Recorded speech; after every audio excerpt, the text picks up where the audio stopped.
Okay जी, तो ये basic health units जो है वो तकरीबन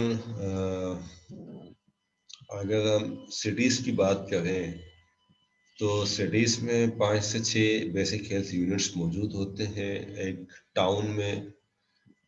ठीक है जी। और यही सेंटर्स जब रूरल एरियाज में होते हैं तो हम उन्हें रूरल हेल्थ सेंटर्स कहते हैं। इसमें सिर्फ ओपीडीज की जाती है। एक जी, ओपीडीज 5 से 6 डॉक्टर्स होते हैं। एक जनरल का डॉक्टर होता है, एक गायनी का होता है, एक पीट्स का होता है, डिपेंडिंग कि उस एरिया की क्या डिमांड है। एक जी, 4 से 5 डॉक्टर्स होते हैं और 4 से 5 रूम्स का ये यूनिट बना हुआ होता है। उसमें एक जो है वो डिस्पेंसरी होती है, एक दो रूम्स और होते हैं। तो किसी जो हॉस्पिटल रिलेटेड एक एनवायरनमेंट या एक बड़े हॉस्पिटल्स की फैसिलिटीज़ होती हैं वो फैसिलिटीज़ इसमें नहीं होती है। सिर्फ प्राइमरी हेल्थ रिलेटेड फैसिलिटीज़ इसमें मौजूद होती हैं। ओपीडी होती है और उस ओपीडी के अगेंस्ट में मेडिकेशंस वहीं से प्रोवाइड की जाती है। तो हॉस्पिटल्स हमारे पास पाकिस्तान में 1211 है पब्लिक सेक्टर के। प्राइवेट की हम बात नहीं कर रहे, पब्लिक सेक्टर की। बेसिक हेल्थ यूनिट्स 5508 है और RHC 676 है। और इसी तरह से फिर डिफरेंट डिस्पेंसरीज जो सिर्फ बनाई गई हैं वो अप्रोक्सीमेटली 5500 है। तो ओवरऑल ये इन्वेस्टमेंट इम्प्रूव होती जा रही है। आल्दो कि अभी अप टू द मार्क नहीं है, लेकिन इंक्रीज होती जा रही है। और इसका मतलब ये है कि पब्लिक सेक्टर से जो इम्प्रूवमेंट फर्दर आएंगी हेल्थ केयर फैसिलिटीज़ में, वो पाकिस्तान की फार्मा मार्केट को फर्दर एक्सपेंड करेंगी। फर्दर जो है वो प्रोडक्ट्स की नीड डेवलप होगी। ठीक है जी।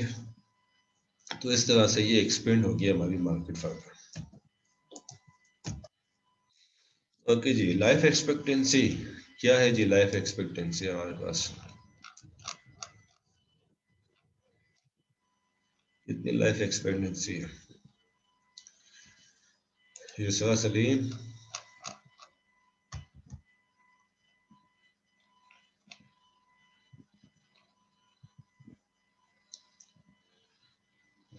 जी उमेर, क्या लाइफ एक्सपेक्टेंसी है हमारे पास? अंदाजन बता दीजिए भाई।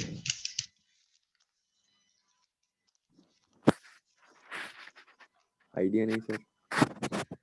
आइडिया नहीं है? बिल्कुल भी आइडिया नहीं है? 65 से ऐसा नहीं 70 करो। सर, 65 से 70। 65 से 70। ओके जी। और मेल्स की ज्यादा है या फीमेल्स की ज्यादा है?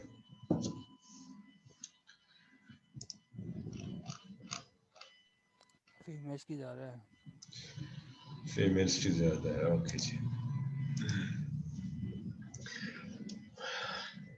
राइट। तो ये हमारे पास ये डेटा है लाइफ एक्सपेक्टेंसी का। 1990s में के मुकाबले में 2017 में लाइफ एक्सपेक्टेंसी हमारी इंक्रीज हुई है जी। लाइफ एक्सपेक्टेंसी इंक्रीज हुई है और जो एक्सपेक्टेड के वर्सेस जो ऑब्जर्व्ड हमारे पास एक्सपेक्टेंसी आई है वो भी इंक्रीज हुई है। आल्दो कि हम ये समझते हैं कि क्या समझते हैं हम जनरली, क्या समझते हैं कि जी एज जो है वो कम होती जा रही है लोगों की, ऐसा ही है ना? जी सर। या लेकिन जो डेटा हमें जी बताता सर, है। हाँ हाँ। लोग जल्दी एज में मर रहे हैं। जी, वो असल में पहले भी मरते थे लेकिन हमें पता नहीं चलता था। बात है कि डेटा के ऊपर इतना काम नहीं होता था, इतना जो है वो मीडिया नहीं था। तो लोग पहले इससे ज्यादा जो है वो मरा करते थे, ज्यादा उनके इंतकाल हुआ करते थे। चले बहरहाल, अगर हम डेटा जो हमारे पास मौजूद है डेटा के हिसाब से अगर हम देखें तो 1990s में फीमेल्स की एक्सपेक्टेड लाइफ एक्सपेक्टेंसी 59.2 ईयर्स थी, जो कि ऑब्जर्व की गई 61.6 ईयर्स। यही फीमेल्स की लाइफ एक्सपेक्टेंसी 2017 में अप्रोक्सीमेटली 10 इयर्स इंक्रीज हो गई 69.7 और ऑब्जर्व की गई अप्रोक्सीमेटली 68 इयर्स। ठीक है जी। ओके जी, इसी तरह मेल्स की भी 2017 में जितनी एक्सपेक्ट की गई थी 65.2, उससे थोड़ी ज़्यादा आई है, अप्रोक्सीमेटली 66.5 इयर्स की लाइफ एक्सपेक्टेंसी आई है 2017 की, और ये अप्रोक्सीमेटली 5 इयर्स ज़्यादा है हमारे पास वर्सेस 1990s की जो लाइफ एक्सपेक्टेंसी थी उससे। तो लाइफ एक्सपेक्टेंसी इंक्रीज होगी तो वंस अगेन पर्टिकुलरली इस एज ब्रैकेट में ज़्यादा नीड्स होंगी ड्रग कंजप्शन की, ज़्यादा यूटिलाइजेशन होगी ड्रग्स की, और हमारी प्रोडक्ट्स जो इंडस्ट्री की है वो उनकी ज़्यादा डिमांड मार्केट में जनरेट होगी। इसी तरह से अगर एक्सपेक्टेंसी फर्दर इंक्रीज होती है तो ये और ज़्यादा यूटिलाइजेशन होगी हमारे पास प्रोडक्ट्स की। जो कंडीशंस है हमारे पास इस एज ब्रैकेट में, जितनी कंडीशंस एक पेशेंट को या पर्सन को देखनी पड़ती हैं, अगर ये एज एक्सपेक्टेंसी फर्दर इंक्रीज होगी तो अपने साथ साथ फर्दर कॉम्प्लिकेशंस भी लेके चल रहा होगा और ज़्यादा मेडिकेशंस की रिक्वायरमेंट भी उसको होगी। अच्छा जी, देन एक और ड्राइविंग फोर्स हमारे पास जो फार्मा मार्केट के लिए है वो है per capita income.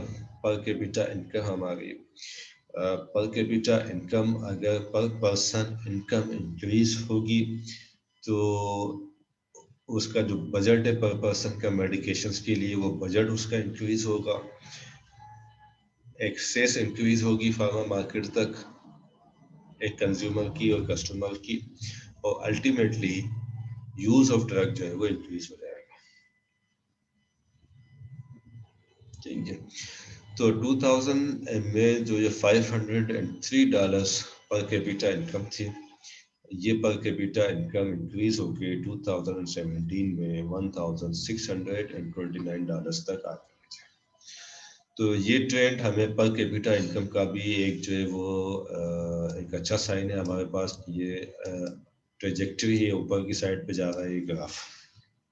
Per capita income increase होगी तो बजट इंक्रीज होगा पर पर्सन का, उसकी एक्सेस, उसके परचेजिंग पावर इंक्रीज होगा और ultimately use of drugs increase होगा मार्केट में। इस पे भी हमें एग्री करते हैं कि ये एक मेजर ड्राइविंग फोर्स है। अच्छा जी, सबसे ज्यादा जो डेट्स पाकिस्तान में हो रही हैं उसकी क्या काजिश है? सबसे ज्यादा काजिश कौन से डेट्स की हो रही है? 2007 वर्सेस 2017। 2007 में नियोनेटल डिसऑर्डर्स सबसे टॉप पे थे, फर्स्ट पोजीशन पे थे, जो कि 2017 तक सेकंड पोजीशन पे आ गए हैं। 20% डिक्लाइन हो गए अप्रोक्सीमेटली। इस्केमिक हार्ट डिजीज 2007 में अप्रोक्सीमेटली 30% का उनमें चेंज आया। 30% के चेंज, पॉजिटिव चेंज आया, प्लस चेंज आने की वजह से इस्केमिक हार्ट डिजीज सबसे ज्यादा काजिंग डिजीज है हमारे पास डेथ्स की। दूसरे नंबर पे न्यूरोनल डिजार्डर्स आ गए, स्ट्रोक थर्ड पे है, ये भी तो ये भी सीवीएस का हो गया हमारे पास, इस्केमिक हार्ट डिजीज और स्ट्रोक भी। स्ट्रोक दोनों हो सकते हैं, स्ट्रोक तो ब्रेन में भी होता है और हमारे पास जो कार्डियोवैस्कुलर सिस्टम का है उसमें भी स्ट्रोक हो जाता है। अच्छा जी, डायरियल डिजीज अभी तक आल्दो कि उसमें 24% का चेंज आया है वर्सेस 2007। 24% डिक्लाइन की है, लेकिन स्टिल ये 4th नंबर पे है डायरियल डिजीज। ओके जी, रेस्पिरेटरी ट्रैक्ट इन्फेक्शन है, then road injuries, chronic obstructive pulmonary diseases, cirrhosis, liver related disease हो गई, ट्यूबरक्लोसिस, डिफरेंट ट्यूबरक्लोसिस इसमें शामिल है, इसमें रेस्पिरेटरी का ट्यूबरक्लोसिस भी है, जीआईटी की भी ट्यूबरक्लोसिस है। डायबिटीज 12th नंबर से हटके जो है वो हमारे पास आ गई है जी 10th नंबर पे 2007 के मुकाबले में, और सबसे ज़्यादा चेंज आई थिंक इसी में आया है जी, 60% का चेंज इसमें आया है 2007 के मुकाबले में। ठीक है, देन सर्विसेज में चेंज आया है 9th पोजीशन से उठ के वो 8th पोजीशन पे आई है 25% की चेंज से। सीओपीडी ने भी एक पोजीशन जंप किया है, अप्रोक्सीमेटली 25% का चेंज इसमें आया है। रोड इंजरीज इंक्रीज हो गई है जी 22% चेंज के साथ, 7th नंबर से 6th नंबर पे आ गई। ऑलराइट जी, causes of the most premature deaths.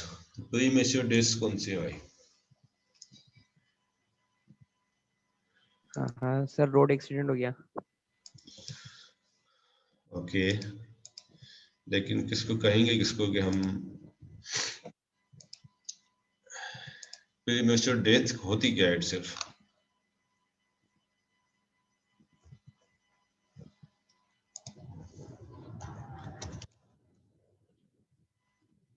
Sir बचपन में ही हो जाना डेथ।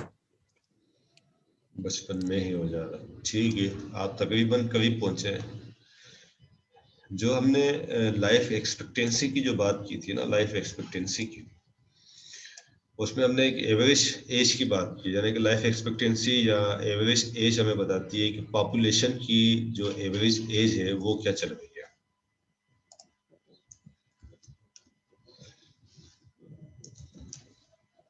अच्छा जी, E18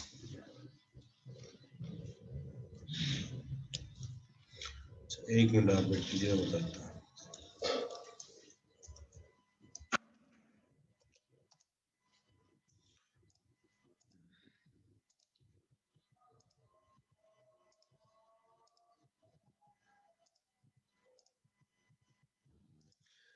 जी, पॉपुलेशन की जो एवरेज एज है, अगर उससे उससे पहले जिसकी डेथ हो गई हो, जो डेथ हो, उसे कहते हैं प्रीमेच्योर डेथ। यानी कि पॉपुलेशन की एवरेज एज अगर 65 ईयर्स है, तो जो 61 62 में जो डेथ हो रही होगी, that will be called premature death. और 65 ईयर्स से अबव जो डेथ होगी, that will be mature death. यानी कि इसमें जो क्राइटेरिया है हमारे पास, वो पॉपुलेशन की एवरेज एज का क्राइटेरिया है। ठीक है जी, तो एवरेज एज से पहले जी नियोनेटल डिसऑर्डर्स ऑब्वियसली जो नियोनेट्स से रिलेटेड होंगे वो फर्स्ट नंबर पे रहेंगे। बाकी इसके अलावा जो पिक्चर है वो ऑलमोस्ट हमारे पास सिमिलर है, प्रीवियस स्टेटस है, एक्सेप्ट इसमें हमें डायबिटीज नजर नहीं आ रही प्रीमेच्योर डेथ में, टॉप 10 में। ऐसा ही है ना, हमारे पास डायबिटीज यहाँ पर 10th पे है, जो कि देश में सबसे ज्यादा कास होने वाली चीज है, सबसे ज्यादा सबब बनने वाली चीज है जी हमारे पास पाकिस्तान में। देश की डायबिटीज टॉप 10 में है, लेकिन प्री मेच्योर में ये नहीं है। यानी कि डायबिटीज वाले अगर इंतकाल कर रहे होंगे डायबिटीज की वजह से, तो वो जो हमारे पास इंसुलिन अवेलेबल हुई है, डिफरेंट थेराप्यूटिक ऑप्शंस अवेलेबल हुए हैं, लाइफ स्टाइल चेंजेस लाई जाती है, पेशेंट्स को एजुकेट कराया जाता है, तो उसकी वजह से डायबिटीज प्रीमेच्योर डेथ में नहीं है। Neonatal then ischemic heart disease के जी, रेस्पिरेटरी ट्रैक्ट इन्फेक्शंस, ये डेटा हमारे पास फर्दर इंक्रीज हो जाएगा जब इसमें कोविड से होने वाली डेट्स अगर शामिल हो जाएंगी, तो रेस्पिरेटरी ट्रैक्ट इन्फेक्शन वाली जो डेटा है ये फर्दर एग्जैजरेट हो जाएगा। ठीक जी, ऑलराइट। ड्रग कंजप्शन की डिस्ट्रीब्यूशन हमारे पास किस तरह से है कि सबसे ज़्यादा जो डिस्ट्रीब्यूशन है या कंजप्शन है ड्रग्स की, उसमें से एक सबसे बड़ा पोर्शन सिस्टमिक एंटी इन्फेक्टिव्स का है, एंटी इन्फेक्टिव्स का, और वो भी सिस्टमिक। देन एलिमेंट्री कैनाल या alimentary tract and metabolism related जो प्रोडक्ट्स हैं उनका हमारे पास कंट्रीब्यूशन है, तो ये हमारे पास अप्रोक्सीमेटली 50% की जो ड्रग कंजप्शन है वो इन दो एरियाज में हमारे पास होगी। Systemic anti infectives, alimentary tract and metabolism related. ठीक जी। देन नर्वस सिस्टम के पास 10 नर्वस सिस्टम रिलेटेड प्रोडक्ट्स के पास 10% का मार्केट शेयर है, जिसमें कि एंजाइटीज, डिप्रेशन और दूसरी जो सीएनएस रिलेटेड डिजीजेस है उनकी प्रोडक्ट्स है। रेस्पिरेटरी सिस्टम में 7.6% है, लेकिन जो एंटी इन्फेक्टिव्स हैं रेस्पिरेटरी ट्रैक्ट या दूसरे इन्फेक्शंस की, वो उसी में जाएंगी हमारे पास इस बात में। अच्छा जी, सीवीएस का 7%, मस्कुलोस्केलेटल 7% और बाकी तमाम इनके अलावा 20% का ड्रग कंजम्पशन है हमारे पास। ठीक है जी। तो किस एरिया में हमारे पास सबसे ज्यादा लोड है जी ड्रग यूटिलाइजेशन का? वो है जी, एक तो एंटीबायोटिक्स यानी कि इन्फेक्शंस हमारे पास बहुत ज्यादा है, इन्फेक्शंस। और दूसरा हमारे जो हमारा स्टमक है वो बेचारा बहुत ज्यादा परेशान है हमारे पाकिस्तान में। जी भाई ऐसा ही है ना? जी सर ऐसा ही है बिल्कुल। अपने स्टमक पे बड़ा लोड दिया आपने। अच्छा जी, देन हमारे पास तो एक हमारे पास ये होगी कि ये ग्रोथ हमारे पास एक फैक्टर हो गया।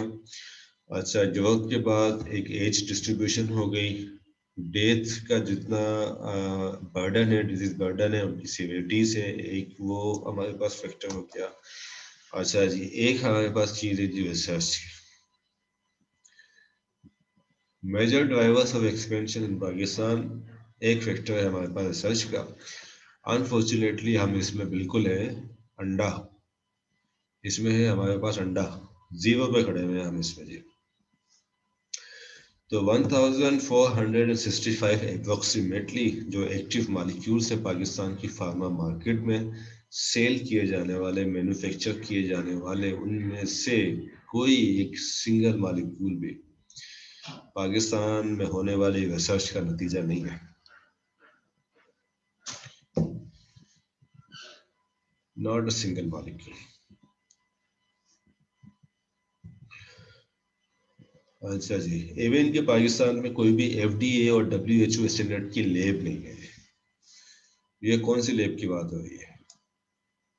आपको बहुत सारी कंपनीज नजर आएंगी जो कहेंगी कि हमारे पास डब्ल्यूएचओ स्टैंडर्ड की लैब है। वो उनके पास क्वालिटी एश्योरेंस की लैब होगी। ये जो लैब है इसकी हम बात कर रहे हैं रिसर्च लैब की।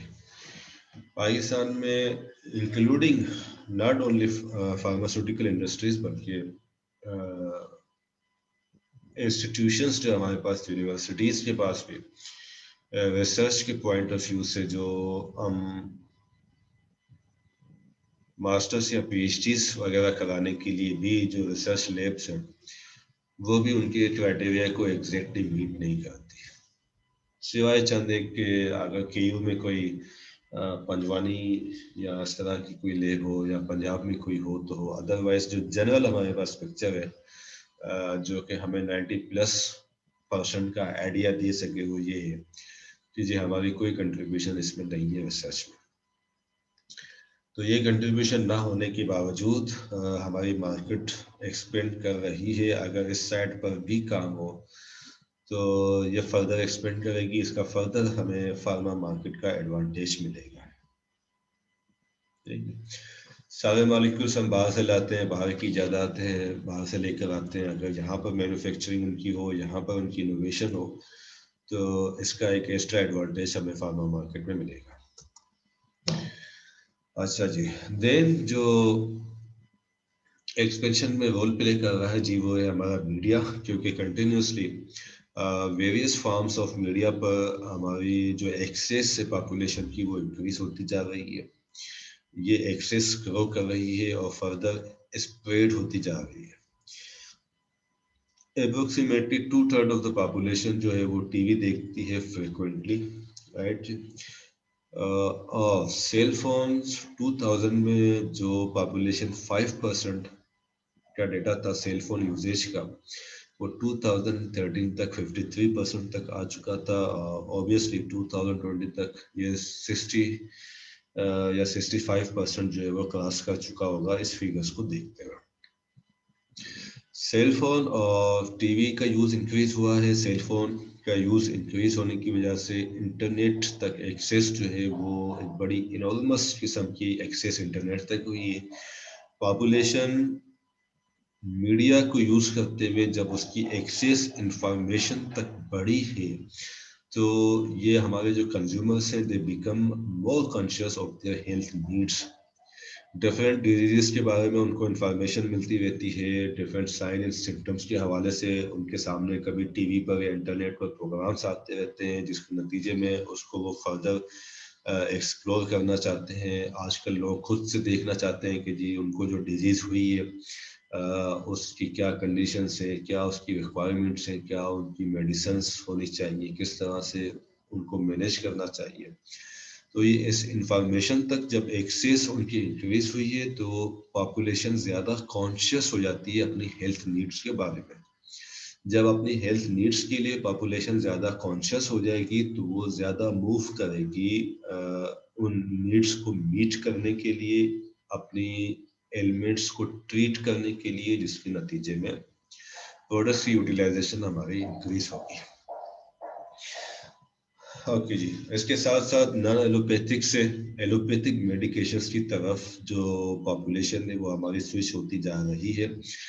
दो कि एक बड़ा पोर्शन पॉपुलेशन का एलोपैथिक मेडिकेशंस यूज करता है, टोटके वगैरह और दूसरी हर्बल मेडिकेशंस कम यूटिलाइज करता है, लेकिन जो पोर्शन करता है वो भी आस्ते आस्ते इन इंफॉर्मेशन के नतीजे में इंफॉर्मेशन तक एक्सेस हासिल करने की वजह से स्विच होता जा रहा है नॉन एलोपैथिक से एलोपैथिक मेडिकेशन की तरफ। तो वो जो एक पोर्शन है जो कि एलोपैथिक मेडिकेशन की तरफ नहीं है, वो भी जब इस साइड पर आता रहेगा तो हमारी मार्केट फर्दर एक्सपेंड हो जाएगी। अच्छा जी, देन मार्केटिंग स्किल और क्या फोर्सेस हैं जिन्होंने कि इसको मार्केट को एक्सपेंड करने में हेल्प आउट कर रहे हैं पाकिस्तान में। वो मार्केट इंडस्ट्रीज की अपनी मार्केटिंग स्किल्स की इम्प्रूवमेंट है। नई चीज़ें, नई स्किल्स, नई टेक्टिक्स कंपनीज जो है वो सीखती जा रही है, नए तजुर्बात करती हैं। जो डेवलप्ड कंट्रीज या डेवलप्ड कंट्रीज की मार्केटिंग से सीख के अपने कंट्री में वो चीज़ें इम्प्लीमेंट करती हैं, जिसकी वजह से उसके अच्छे और फर्दर बेहतर रिजल्ट जो है वो निकल के आते हैं। अच्छा जी, मार्केटिंग एक्टिविटीज और ओवर प्रिस्क्रिप्शन। ओवर प्रिस्क्रिप्शन भी एक रीज़न है कि जब मार्केटिंग एक्टिविटीज हम करते हैं उस मार्केटिंग एक्टिविटीज के नतीजे में अगर प्रिस्क्राइबर्स ओवर प्रिस्क्राइब करते हैं। ओवर प्रिस्क्राइब क्या हुआ जी?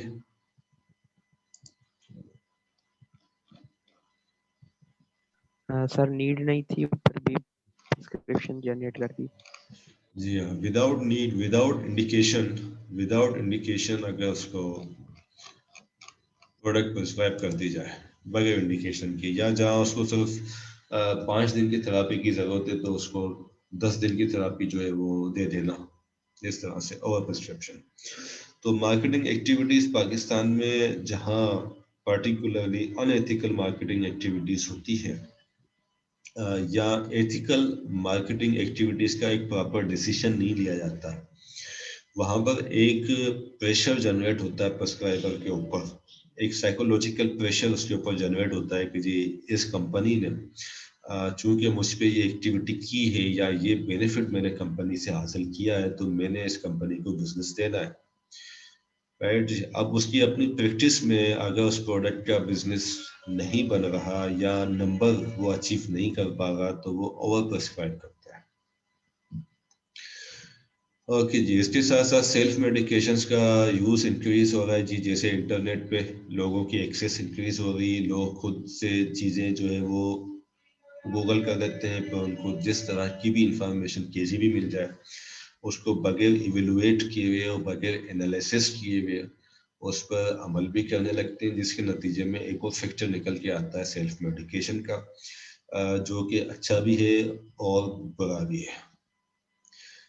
ठीक जी, अच्छा इस सेंस में कि कंज्यूमर जो है वो डायरेक्ट, पर्टिकुलरली अगर ओटीसी की बात करें, हम ओवर द काउंटर प्रोडक्ट्स की बात करें, तो उस तक अपनी एक्सेस उसकी इंक्रीज होती है और उसको डिसीजन मेकिंग में हेल्प आउट होता है और सेल्फ मेडिकेशन से अपनी वो ट्रीटमेंट करता है ओटीसी प्रोडक्ट्स के हवाले से। लेकिन उसका दूसरा एंगल ये है कि अगर उसकी सेल्फ मेडिकेशन के रिजल्ट में उसके नेगेटिव इम्पैक्ट्स भी आने के चांसेस होते हैं जो कि वन सकें प्रोडक्ट की इमेज को डिस्टर्ब करें। अच्छा जी, देन ऑनलाइन रिटेल बिजनेस जिस तरह से कि दूसरी प्रोडक्ट्स कंज्यूमर्स या दूसरी कैटेगरीज जो प्रोडक्ट्स की हैं उनके हवाले से इलेक्ट्रिक्स हैं, इलेक्ट्रॉनिक्स हैं, कंज्यूमर प्रोडक्ट्स हैं, उनका बिजनेस जिस तरह से ऑनलाइन जा रहा है इसी तरह से फार्मेसी का प्रोडक्ट्स ऑनलाइन जाने से उसके बिजनेस इंक्रीज होने के चांसेस हैं। एक तरह से एक सर्विस है जो लोगों को घर बैठे हासिल होगी और उसके नतीजे में एक फर्दर इंक्रीज होगी हमारी फार्मा मार्केट। ठीक है जी, तो यहाँ तक हम करते हैं इसको क्लोज, देन हम देखेंगे कस्टमर एनालिसिस। तो यहाँ तक बताइए जी, कोई बात, कोई सवाल?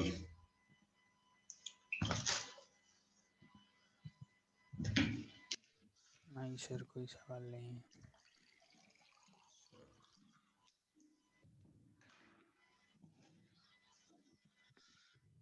कोई सवाल नहीं है। अच्छा, ये पहले आप लोगों की अटेंडेंस मार्क कर ली थी, अब मुझे उस टाइम के 25, अब मुझे नजर आ रहा है 27। ये कौन आया लेट? वॉलंटरीली बता दे रहे।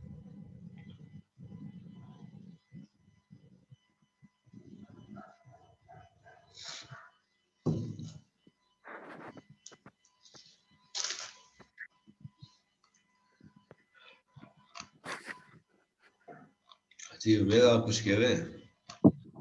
सर टाइमिंग के हवाले करनी थी।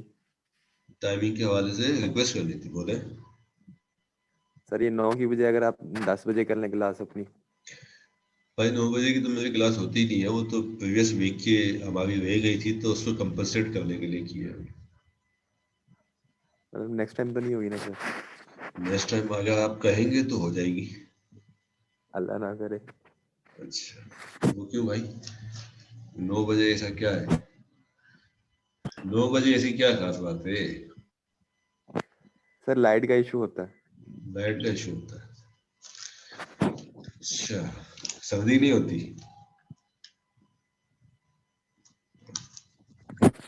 ये तुमने सर्दी तो इशू होती है। ईमानदारी से नहीं बताया तुमने इशू, इसमें से मुझे साजिश की बू आ रही है।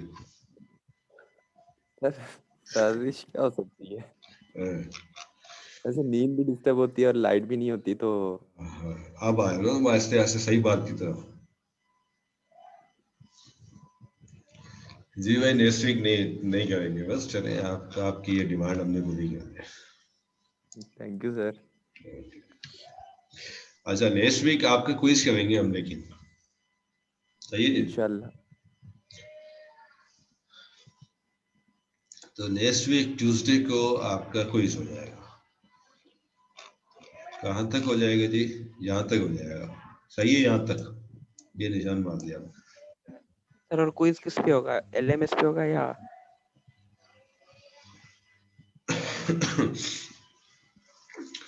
एलएमएस पे कर देंगे, एलएमएस पे कर देंगे, लेकिन उसका टाइम पूरे दिन वाला नहीं होगा भाई। सबको बता दें, अपना अपनी लाइट, अपना बैटरी चार्जिंग और अपना डेटा जो है वो मेंटेन करें। अगर से उन्होंने करना है, और अगर नहीं करना है तो भाई फिर असाइनमेंट की तरफ चले जाए। सर क्विज सही है हाँ, तो लेकिन सर थोड़ा एक्सेस देना। नहीं, मैं उसको एक्सेस देने का हामी नहीं हूँ भाई। आप देखें ना, 10 से 12 सवाल या बहुत ज्यादा 15 सवाल हो, उसको करने के लिए आपको कितने केबीस चाहिए इंटरनेट की और कितनी आपको वोल्टेज चाहिए लाइट का। सर मेन चीज अवेलेबिलिटी भी तो है ना, तो वो भी तो चाहिए होती है। किस चीज की अवेलेबिलिटी? मतलब कोई किस टाइम फ्री होता है, कोई किस टाइम नहीं होता। भाई नेट। इसमें फ्री होने का तो कोई एक्सक्यूज ही नहीं है ना, ये इसमें फ्री होने की तो एक्सक्यूज जेन्युइन ही नहीं है आपका। अगर हमारा शेड्यूल वो टाइम है तो उस टाइम पे आपको अवेलेबल तो होना है, वो तो शेड्यूल चीज है ना।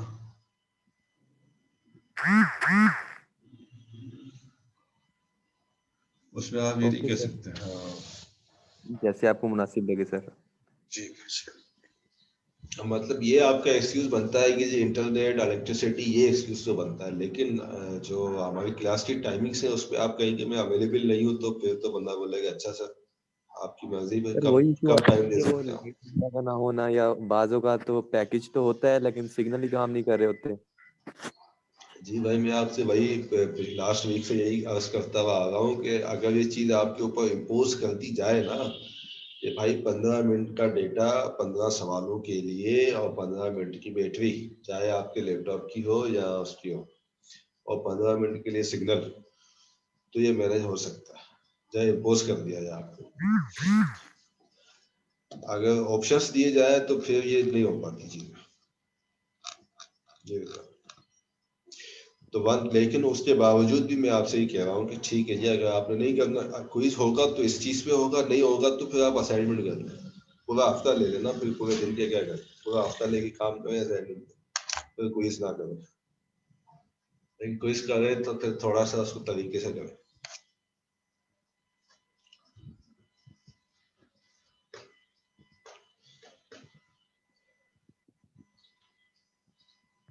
जी क्या कहते हैं फिर आप?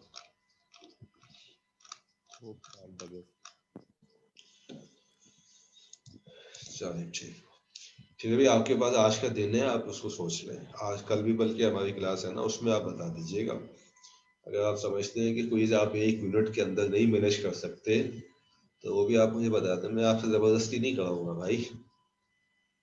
सर एमसीक्यूज ही होंगे ना, तो अगर थोड़ा सा टाइम और बढ़ा दें तो। कितना बढ़ा दूं? कम से कम सर 1 घंटा तो देना। भाई तो आप 1 घंटा और 50 मिनट में क्या फर्क है कि आप 10 मिनट में, मतलब क्या हो जाएगा? 1 मिनट 50 मिनट का हमारा, आप 1 घंटा के ना, तो वो अपना 10 मिनट की बार्गेनिंग भी कोई बार्गेनिंग होती है?